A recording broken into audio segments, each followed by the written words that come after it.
We are live, and you know what? I just want to get started because we have 1 hour, and I know that the audience is so excited to have you here. I must say, we're so proud. This is our 9th annual San Antonio Book Festival, but our first virtual celebration of book and authors, right? COVID, it's been devastating to so many of our communities, but at the same time, there's some good things that have come out of that, right? And this is the opportunity that, being able to host these events through technology is helping us. So welcome. I am Raul Lomeli, and I'm truly, truly honored to be moderating this session titled, rightfully so, Race in America, the Untold Stories. And joining me today are two incredible and audacious authors, and which leads me to the following. If you have not done so, I encourage you to please support the writers who have decided to embark on incredibly important scholarship and research in still neglected moments in America's history on race issues. And a great way to support them is, yes, you being here today, but also by purchasing their books. You can do that today through Nowhere Bookshop, the San Antonio Book Festival's bookseller. And these two books that we will be discussing today with their highly reviewed and recommended and awarded authors were just published recently, and they're offering fascinating revelations. On the one hand, we have the groundbreaking work titled The Three Mothers from scholar Anna Malaika Tubbs. And she celebrates Black motherhood by telling the riveting story of the women who raised and shaped America's most pivotal civil rights leaders, with Martin Luther King Jr., Malcolm X, and James Baldwin. Anna is a Cambridge PhD candidate in sociology and a Bill and Melinda Gates Cambridge scholar. After graduating Phi Beta Kappa from Stanford University with a BA in anthropology, Anna has received a master's degree as well from the University of Cambridge in multidisciplinary and gender studies. And also we have with us Thomas Healy with his latest book, Soul City, Race, Equality, and the Lost Dream of an American Utopia, in which he narrates the forgotten story of the unsuccessful attempt to build a city dedicated to racial equality in the heart of Klan Country. He's currently a professor at Seton Hall Law School and has received fellowships from the Guggenheim Foundation and the Hutchins Center for African and African American Research at Harvard University. So to all of our audience, and yes, I do have an accent. That's what happens when we grew up with a different language, but I can assure you I do not have an accent when I think, and hopefully not when I moderate, because I'm so excited to be here with both of them. So I encourage you to please ask your questions. There's a Q&A box on your screen, and we will be selecting many of them during this conversation, and particularly during the last few minutes of this dialogue. And number two, please do not forget to get your books. So Ana, Thomas, bienvenidos a San Antonio. Have you been to San Antonio? Habla español también. Excelente. Sí, Tomás, ¿hablas español también? No, un poco. Ana will represent you then in Spanish, right, Ana?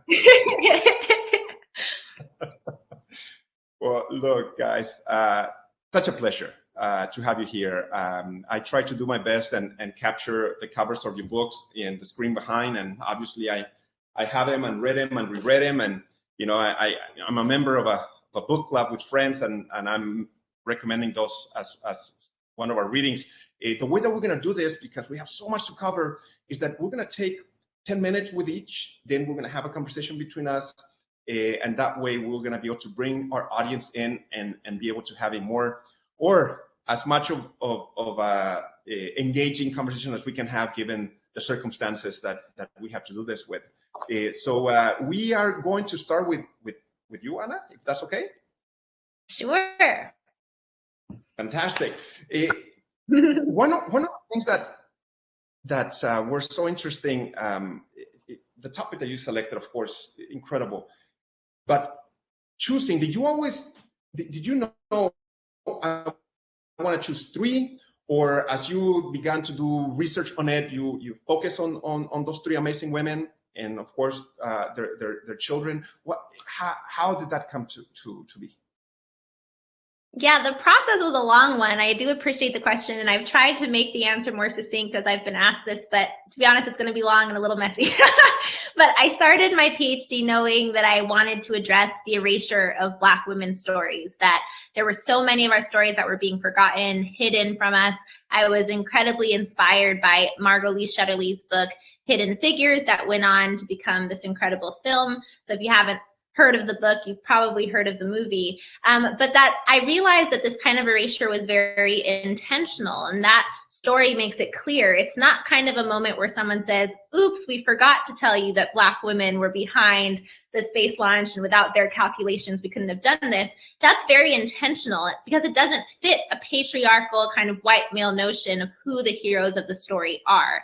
And so I knew I was going to be a scholar who found other hidden figures and brought those names to the forefront, names we should have always known in history and that I should have been taught when I was a young Black girl in school. But that left several options, of course. And so I narrowed it down by thinking about the many layers of erasure I could address in one project.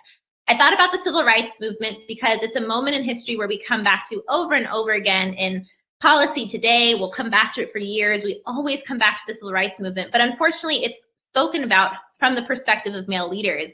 It's much easier for people to name male leaders than anybody else of the civil rights movement. So I knew I was going to do something to address that. I secondly wanted to address roles in society that are overlooked, kind of universally, that are underappreciated, unrecognized. And motherhood came to mind immediately. And this was before I became a mother myself. I was well aware that many women, many mothers, especially mothers of color, do not receive the credit that they deserve for the work they're doing day in and day out for their families, for their communities. And in many ways, their identity feels erased as soon as they become a mother. There is no longer this appreciation of the woman and her passions and her talents and her dreams beforehand. So I said, that'll be really fascinating. And the more I looked into it and realized that no one else had done a project like this, I was shocked. You know, a lot of people have said, congratulations, you did something so creative. To me, this doesn't feel all that creative. I'm very surprised I'm the first person to think, what about the mothers? Every single year we celebrate MLK Day. This is to celebrate his birthday in the middle of January. And no one has stopped to say, who else was in the room on the day that he was born? As if MLK just popped out of nowhere. That's really crazy to me. And so even on the lowest level of goals, one of them is that at the very least we realize these men did not pop out of nowhere. They didn't just have ideas. They were raised, they were nurtured, and we can at least acknowledge the people around them, and very specifically the women. And as soon as I started researching several different mothers of civil rights leaders, I said, this is going to be great if I focus on the mothers of sons, because I can also address this gender binary that says that men influence boys. This just isn't true. And I could kind of blow that apart by saying, here are 3 men who we all love and revere, rightfully so, and actually look at the relationship that they had with their mothers and realize, again, the intentionality behind the erasure of their stories. It's not a mistake. There's something happening that's very systemic, and I wanted to make sure that we thought about that. So I finally decided on these 3 because they were all born within 6 years of each other, and their famous sons were all born within 5 years of each other. So I could narrow it down that way and speak about a century of American history through the eyes of 3 incredible Black women. Thank you. You know, as you're mentioning, I can, and I haven't read your book, I can see you there. The way that you explain it, that passion, but that also that focus. And something that really impacted me was the fact that as you're writing this book, you become pregnant and become a mother. And yeah. You know, in your book, as as Malcolm X said himself, right, the mother is the first teacher of the child. The message she gives that child gives to the world. What would be that message to your child? You know, it was incredible to, I mean, my husband and I planned friend that we were going to decide when I was in my PhD to try for our first child. But I wasn't even really thinking about that when I came up with the project. So when I was expecting and then realized the deep connections I had to these women now, you know, even before I became a mother, I felt very connected to them. But there was something else that obviously happened for me when I realized my child, this most precious being that I was growing inside of me, was also going to enter a world that was going to be very dangerous for them as a Black child. And even beforehand, that for me as a pregnant Black woman in the United States, where it's 4 times more likely that I will die in pregnancy or childbirth, whether or not I'm educated, whether or not I have access to different resources, the Black maternal health crisis is very real. I felt both the celebration of becoming a mother as well as the worries, and felt connected to Alberta, Bertus, and Louise in this way, and thought, how did they protect not only themselves, but their children from a country that was going to wage so many attacks against them? And I found guidance for that. I found instruction. I found that I was not alone, and that my agency, I could demand that it be respected, that I could seek support from other women of color.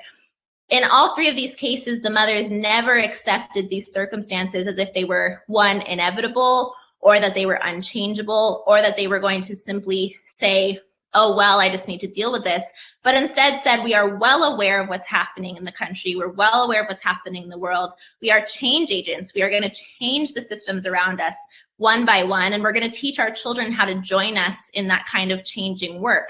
And I felt I was part of a much larger legacy than myself. And as much as that's a lot of pressure, not only on me and my child, it also can feel very liberating. And I started to realize, even in my PhD work, that maternal theory, when we talk about it from a white feminist perspective, is very different than when we talk about it from a Black motherhood perspective.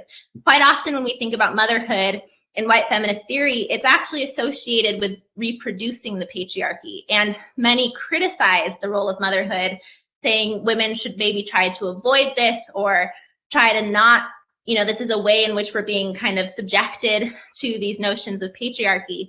But when you think about Black womanhood, it's a completely transformational thought when you're a mother, when you say, I am claiming control over my body and my choices. I am going to protect my child. I am going to claim their humanity as well as my own. It's a liberatory practice. Every time one of our children is born, it's an opportunity to transform the world. And it made me feel so powerful, so influential, so strong. And that's how I approach my motherhood. I think even from my own awareness of how important I am in my child's life, and I have another on the way in August, I think it'll make a big difference in terms of their understanding of the world, and not allowing myself to be erased even in their own minds. Thank you for opening up and sharing those thoughts with the audience. I can assure you that many are seeing a reflection in you, and that's the beauty, I think, of this book that has been so well received, and I continue to see it added to list upon list upon list of books that must be read in 2021. Thomas, thank you for joining us. I was talking to Clay, right, as director of San Antonio Book Festival, and he's always has such a great touch in selecting books of authors that go hand in hand together. Your book, which as well has been very well received, and a great and well-deserved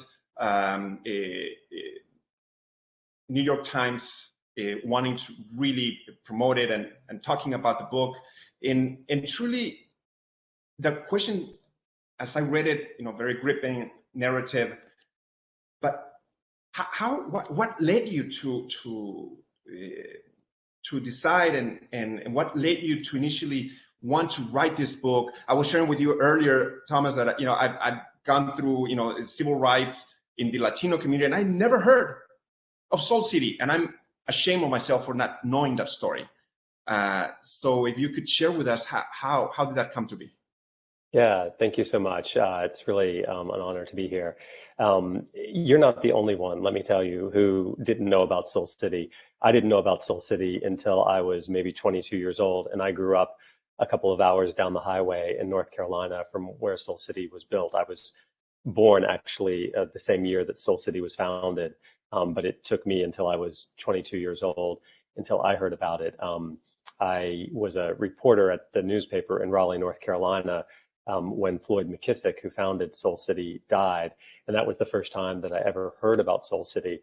And, you know, I think it was such a fascinating concept to me. I should make clear that when it was first described to me by one of my editors, he described it as an all-Black city that Floyd McKissick was attempting to build. And I came to learn that that was not, in fact, the case, that Soul City was never intended to be all Black. I think it was intended to be predominantly Black, but it was certainly designed to be open to people of all races. It was going to be a multiracial community. The main goal was to try to provide economic equality and opportunity and empowerment for African Americans. And that idea, when I heard about it, it was just so compelling. There was, you know, it was so audacious. I mean, that's one word that that everyone I spoke to about Soul City who was involved in Soul City used, was just how audacious Floyd McKissick's vision was for Soul City. You know, here he went and bought up, you know, 5,000 acres of farmland in, as you described it, Klan Country, and wanted to build a thriving city of 50,000 people in a matter of a few decades. You know, and that vision I just was struck by, and I really wanted to learn more about it. You know, unfortunately, at that time in the early 1990s, you couldn't just get on the computer and quickly Google something and learn all about it. So I just sort of filed it in the back of my head. And then in 2014, when Michael Brown was killed in Ferguson and protests erupted there, it made me think about Soul City again, because there were real similarities between the situation that Black people found themselves in Ferguson and the situation that Black people found themselves in rural North Carolina in 1969, where Floyd McKissick was attempting to build this city. In both places, Black people were 2/3 of the population, and yet in both places they had no power. All of the levers of power, you know, political and economic, were controlled by whites. And it seemed very obvious to me that although the protests in Ferguson were triggered by the killing of Michael Brown, that they were, what really lay behind that was sort of years and decades of frustration and resentment about the fact that Black people were a majority of the population and yet had none of the power. And that's really what Floyd McKissick was attempting to address, was this lack of power, this lack of ownership in the community. And it just, that parallel between what McKissick was trying to achieve 50 years earlier, 45 years at that point, and what the African American residents in Ferguson and in Baltimore and Minneapolis and Charlotte and all these other places were trying to achieve. And I felt like there was a lot that Soul City could still teach us about the inequalities in our society, and in particular about the economic inequalities between African Americans and whites, which really has not changed at all in the last 50 or so years. I mean, the civil rights movement achieved a lot. Lots of progress was made, but on that one measure, it really has, nothing much has changed. The wealth gap between whites and Blacks is still largely what it was. The gap in the unemployment rate has barely shifted. And to me, that's sort of the thing that has been sort of left undone. And I wanted to understand more clearly what forces stood in the way of McKissick trying to achieve this goal, and what could we learn about economic inequality and about those forces that have continued to stand in the way. Thank you for sharing that thorough narrative on how you came to begin to create this amazing project. And of course, now that it's out there, now I begin to see on the internet suddenly experts on Soul City. Now suddenly there's some that they know it all, right? and trying to to poke at holes or other opportunities. I'm sure things having to recreate the past. What were the biggest challenges? Was this project at some point perhaps so daunting that was like, oh my gosh, am I going to be able to publish what I want to publish? Do you share your thoughts on that? Sure, great question, thanks. Yeah, I did feel at times a bit like Floyd McKissick. I felt like, Thomas, oh my, are we good? Are you hearing me? Are you listening? I cannot hear you. So it's just me? I can hear you. Anna, can you hear me? So if you guys can hear each other, then proceed. I just cannot listen to you, but please continue. I'll see we can hear you. Victoria, which we have actually background angels that are constantly looking at things to fix some technological issues, but luckily it's just on my side. So please, Thomas, continue. I'm going to mute myself while we figure out what's going on. Great, thanks so much. Yeah, great question. As I was saying, there were moments where I felt like this was too much, this was too daunting, and I worried that it would never come to fruition. I should say, though, also before I answer this question, that one other thing I want to make clear, and I think this is really a similarity between my project and Anna's. Anna mentioned about sort of the intentional erasure of the three women that she writes about in her book, and I felt the same way about Soul City. And that was another reason that I wanted to write this book. Most people haven't heard about it, and yet at the time it was being developed, it was reported on in the New York Times and the Washington Post, the Today Show. It was all over, and yet when the project didn't achieve the success that people hoped it would achieve, it was basically just forgotten, and I think almost sort of intentionally so. I think that there was this kind of effort to kind of erase it from our history, and hopefully, as you pointed out, Raul, that the book will help to remedy that. But as far as the challenges, yeah, I mean, there were a lot of challenges. I know Anna, talks about in her book about being sometimes frustrated about a lack of archival material. I had the exact opposite problem. I was inundated with material. All of the archives for Soul City are contained at the University of North Carolina library in Chapel Hill, and there are 8,000 folders of documents. And many of them are sort of business documents that are, just really tedious to wade through. And so I did have some dark moments in trying to do that. Luckily, a lot of people who were involved with Soul City are still alive, and that was a huge help to me in writing the book. And so that they helped me to sort of overcome, the flood of information that I faced. I guess the other challenge that I faced was that here I am, a white man living in 21. I started this book in maybe 2014, trying to write about a Black man in 1969 and what his dreams were and what his motivations were, and that was difficult because I didn't want to presume. There were things I didn't want to presume, and I worried at times, would I fully be able to understand what McKissick was trying to accomplish, and that worried me. I did have this personal connection to the story because I grew up in North Carolina, and because I worked at this newspaper that, as it turned out, played a big role in essentially thwarting McKissick's attempt to build Soul City. But I did find that to be a big challenge. Is how do I get inside Floyd McKissick's mind, and how do I kind of get outside of my own perspective and my own experiences and really try to understand what it was that he was trying to accomplish. But although that was a challenge, I thought it was important that I do that. I think that one of the biggest problems we have is a lack of cross-racial understanding. And, I felt just selfishly like I learned so much in my perspective and my understanding of not only Floyd McKissick, but, African Americans generally at that point in history. I felt like it was enhanced so much. And I guess I hope that, that people who read the book, especially, people who aren't African American and people who are white, they'll also sort of have a new understanding of Floyd McKissick's perspective and what it was that he was trying to accomplish.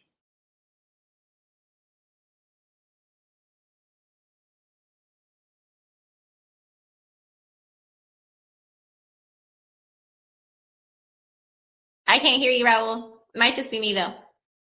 Me either. You can hear us. See, I can lip read a little bit. I know. I'm trying to see what he was trying to say. Now I'm sure you can hear me, right? Yes. I found. By the way, and this is completely on the moderator, Victoria Villarreal, who actually showed me everything. I just remember one characteristic of hers as to what to do. So it's on me, the moderator, not on the festival. So what I was saying is that perhaps this is a great opportunity for a joint collaboration for McKissick's mother. I don't know, maybe. Yes, I'd love to know more about her. Right. She's interesting. She is really interesting. It's funny, anticipating this. I sort of went back through. I went back through my files because there was an oral history interview that someone did with her and with McKissick's father, and then I have some biographical material about her. And it was interesting having read Anna's book and then sort of going back and looking at that. I was struck by some of the similarities, between her experience and the experience of the three mothers.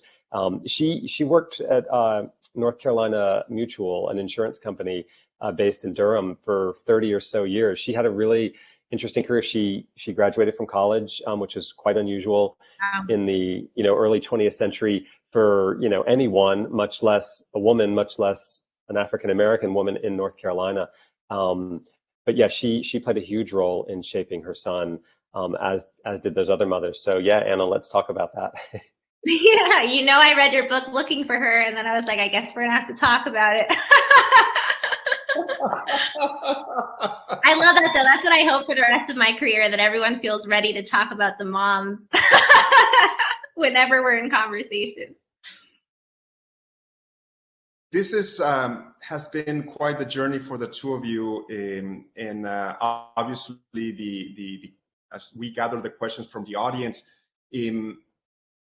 what is next? Anna, I know you're finalizing your PhD. Is this something that it's going to be a series, or it merits? Of course, it merits a lot more research and publication. But what is next for you?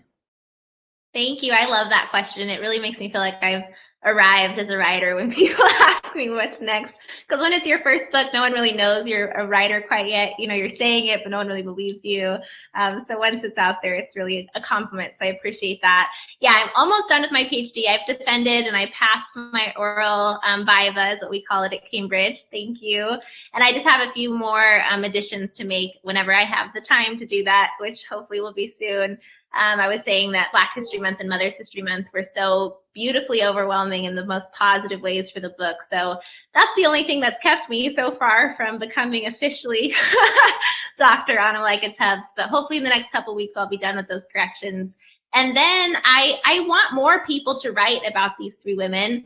I don't want to be the only person who writes about them. And I definitely didn't intend for the book to seem like it was the catch-all on these women. Their sons have dozens of books written about them, and more that will come out next year and the year after that. And what I'm saying in the book is they are just as important. And so people should research them more. I want to learn more about them. And there's so much, I think, left to be uncovered. And I hope this is just the beginning of what we learn about these three incredible women. There actually is a book that came out recently written by a researcher in the UK. Her name is Jessica Russell. It's entirely on Louise Little. So I'm excited also when I have a chance to fully read that. And I wish I'd had it when I was doing my research, but I'm just excited that there's more and more of us. And it's a growing, kind of team of people who are fighting this erasure and finding more hidden figures. But I have a lot of projects in mind. I write fiction and nonfiction, so my next project is actually a novel. It's all about addressing disinformation and domestic violence. So it's a little different, but there's a thread of parenthood in everything. So Readers will see how it connects to this later on. I don't want to give the whole thing away, but that'll be my next project that I pitch. And I'm also working on a picture book around the mothers of 3 contemporary Black female leaders. And it'll be a children's picture book that will also hopefully be pitched this year. So there's a lot in the works. And then I'll finally say that with the 3 mothers, there's been a huge interest in turning it into something for screen. So we may see a documentary, or we might see a movie or a TV show. We will see. Well, thank you. We'll be on standby to make sure that we continue to push you to get us more and more books. And Thomas, now that you wrote Soul City, right? Gosh, 1969, America cities in turmoil, racial tensions high. Sounds like serendipity, right? It sounds like we're going through that same components you were mentioning. What's next for Soul City and your writings on that area, on that topic? Yeah, thanks so much for the question. I don't know how Anna feels about this, but this is my favorite time when you've finished a project and you're really just sort of vaguely thinking about the next one, but there's no pressure yet, and anything is possible. Because once you pick a topic, then you have all the pressure in the world, and then the deadlines and everything. So I like this sort of in-between time before I've actually chosen. And I don't know specifically what I'm going to do next. I will say that one of the things that I like is I like writing narrative nonfiction, and I like combining human drama with a story of ideas, and I think that exists in Soul City, and it exists in the book I wrote before that.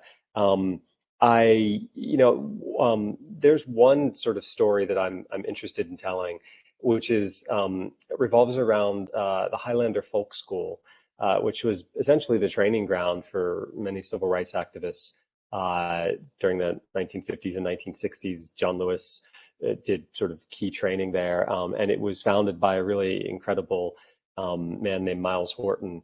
I think, the story of the Highlander Folk School has been told a little bit, but I'm hoping that there's more to say about it. It would really get at sort of the kind of philosophical underpinnings of the civil rights movement, and it was a really kind of multiracial effort, and I would really like to highlight that and to sort of show this place and this time where people of all races were working kind of together to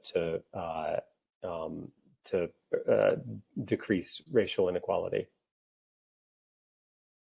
Well, thank you for that answer, Thomas. And we got one question from Lily in the audience, and it's a question for Anna. And she says that you mentioned Jessica Russell's book as a source of inspiration, and she's asking if there are other books or writers that you've been inspired by, and you could share them. Oh gosh, so many. I will try again to be succinct. We'll see how it goes. But definitely some of the most formative ones for me, and I mentioned them in the book as well. You'll see in the reference section, there's pages and pages of references on Black women's literature. But Sister Citizen by Melissa Harris Perry, I think, is a great place to start for anyone who wants to know more about Black womanhood and our identity as citizens in the United States. And how our citizenship hasn't always been respected. And it's a great way to think about dehumanization. If you're not being given the rights that citizens are supposed to be given, then you could say we're not being treated as human beings. So that's a great start. Beautiful work that also combines academic theory, but in an accessible way, which I try to do in my book as well. Dr. Brittany Cooper, of course, she's really in many ways revolutionizing academia by claiming that we can include sources that are outside of academics, that we can think about activists, we can think about artists, we can think about all the ways in which Black women have found meaning in the world and created life for so many of us, and really transformed the academy through respecting these voices.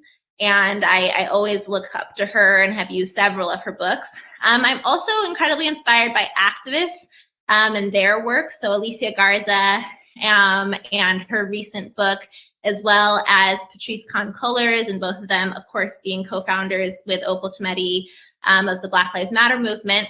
They all three have written books, and I think it's a powerful way to understand the strategy behind organizing, because I think a lot of times people who are outside of organizing don't fully understand the amount of planning that goes into it, the amount of connection to generations before us, and this continuation of work and legacy that we all really feel we are a part of.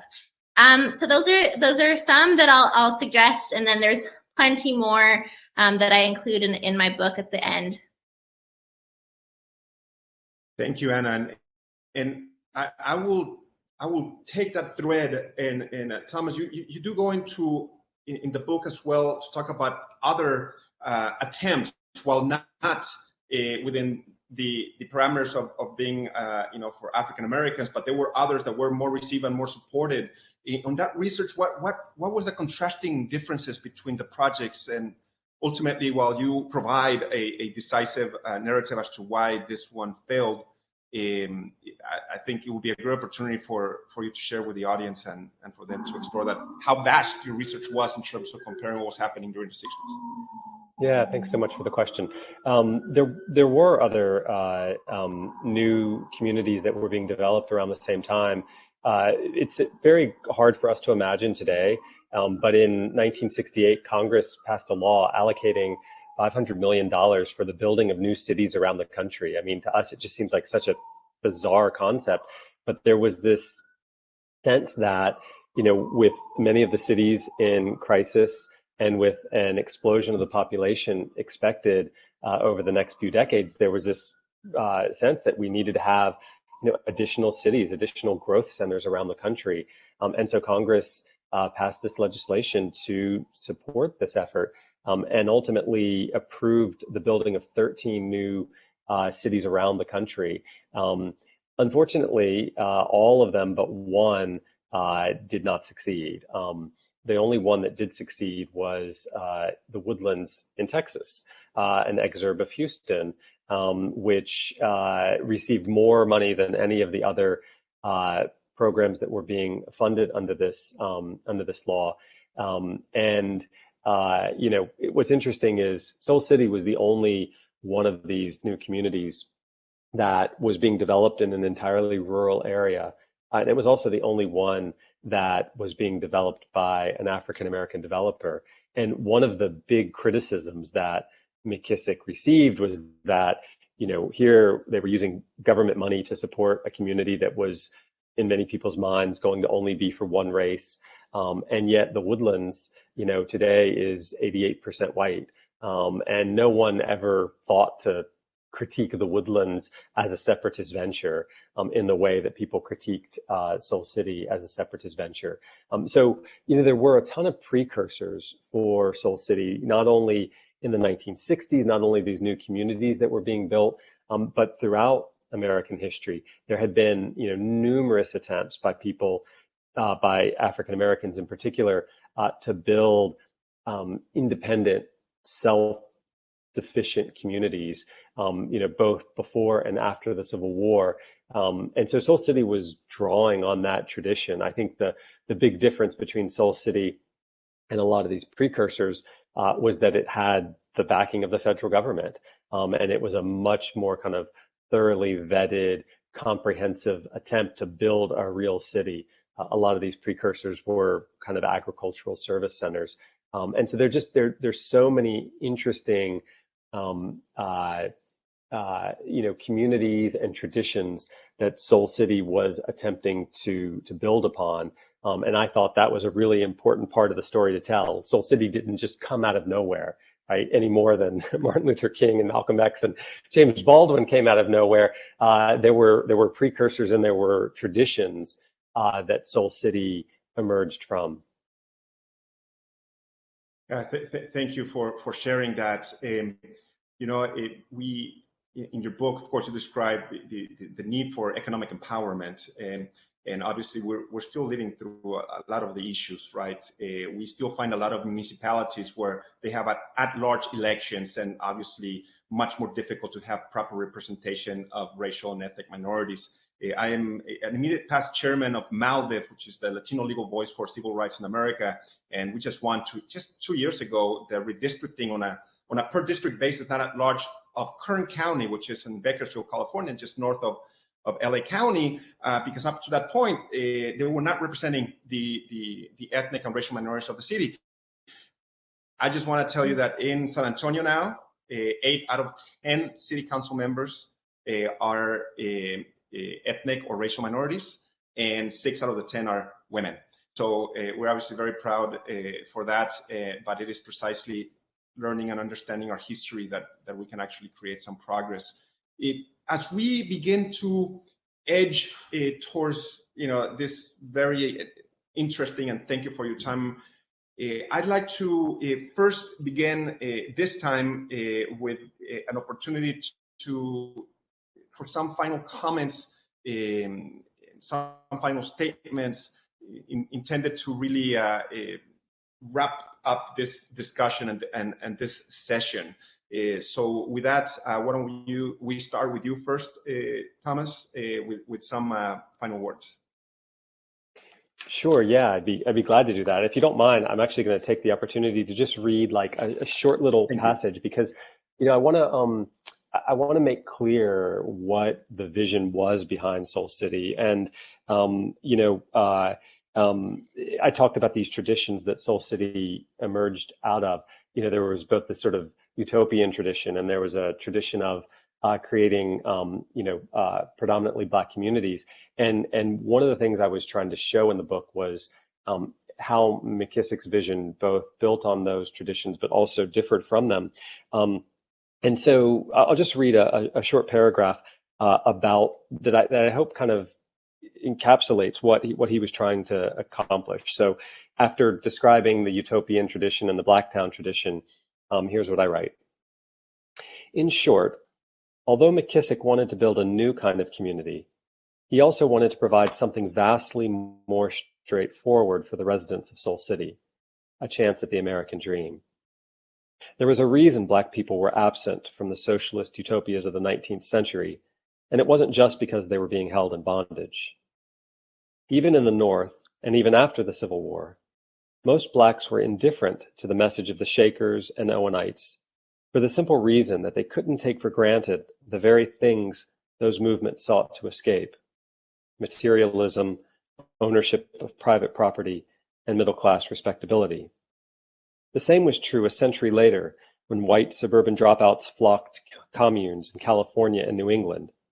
McKissick mocked what he regarded as the frivolousness of white culture, telling the graduating class of a historically Black college in 1969, "I thank God that Black kids today aren't swallowing goldfish or squeezing into phone booths or stealing panties and bras."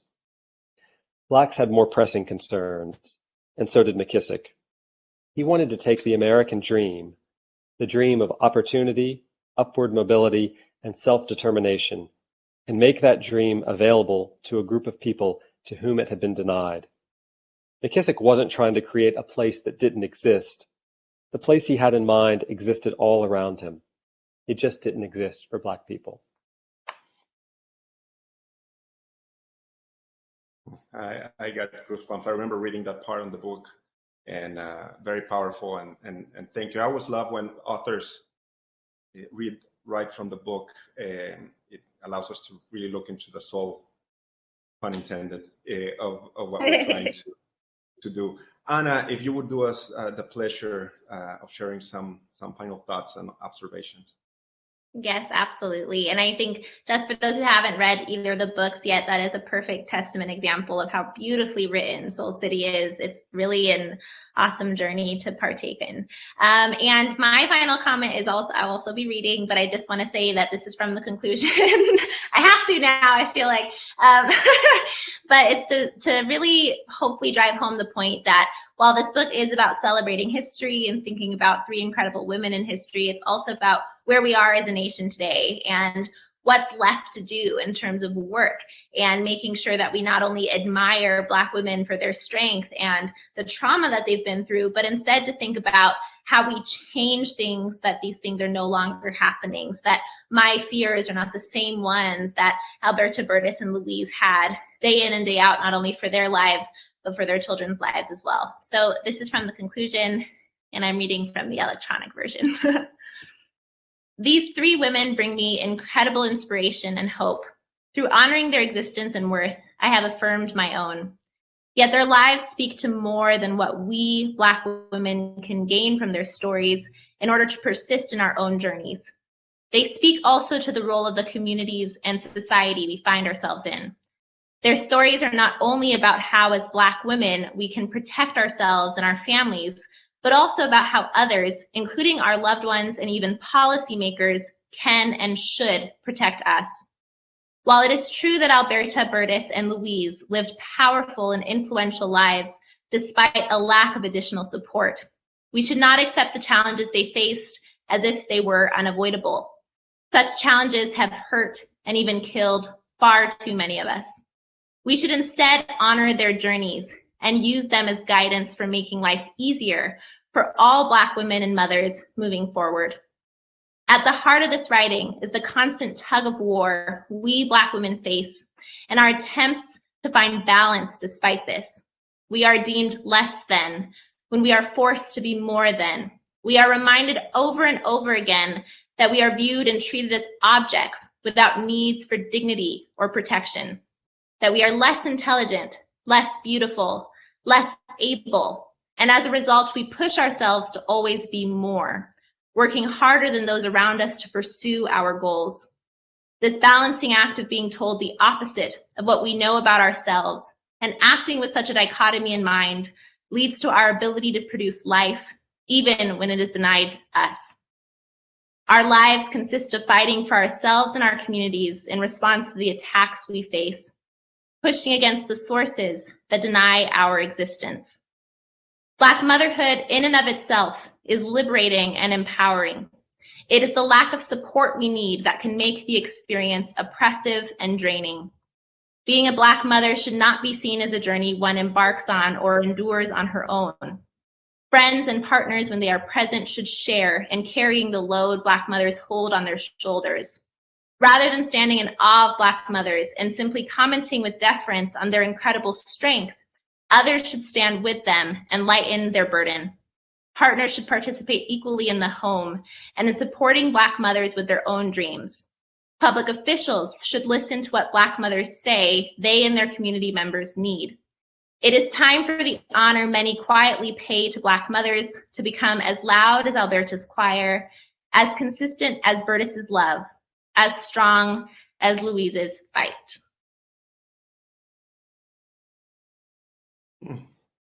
Thank you so much for that, Anna. You know, my biological last name is just Lomeli. The Azoubel is actually my wife's. You know, she was already a practicing attorney when we got married some 20 years plus ago. But two, she also has an incredible family history, and there were no boys in her family. So I didn't ask her to take my last name. Actually, I took hers. So I'm actually added her last name to mine. Now our children, of course, carry both ours, right? But there was a book that she also enjoyed thoroughly, and I thank you for bringing it to us. And you both deserve all the glory that I know that it will come from these books. You're carving a path in an area that we need more writers. And truly, you know, I have moderated countless book presentations. They had always been within the context of my Mexican American Hispanic background and issues. So this was just a thrill, but also a revelation that we all must do better to educate ourselves on other racial and ethnic minority journeys as we all attempt to carve a more perfect union. So I thank you both for your incredible books. You have an additional fan in me, and I'm certain you have already contributed to that desire and ability for many others to follow in your footsteps. So once we have the ability to travel and host in-person events, it will be my privilege to underwrite and support an event to bring you back to us, but this time to an event in our beautiful public library here in San Antonio. And truly, you know, thank you to you and to our audience I know they're in the process of obtaining their book copies from Nowhere Bookshop, the San Antonio Book Festival's official bookseller.